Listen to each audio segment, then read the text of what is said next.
This position 1 to the right of the decimal is the tenths.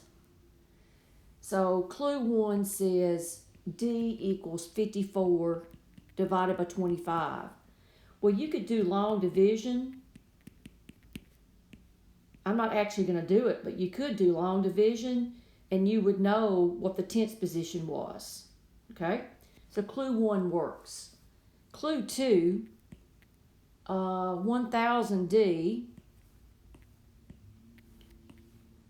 1000D equals 2160.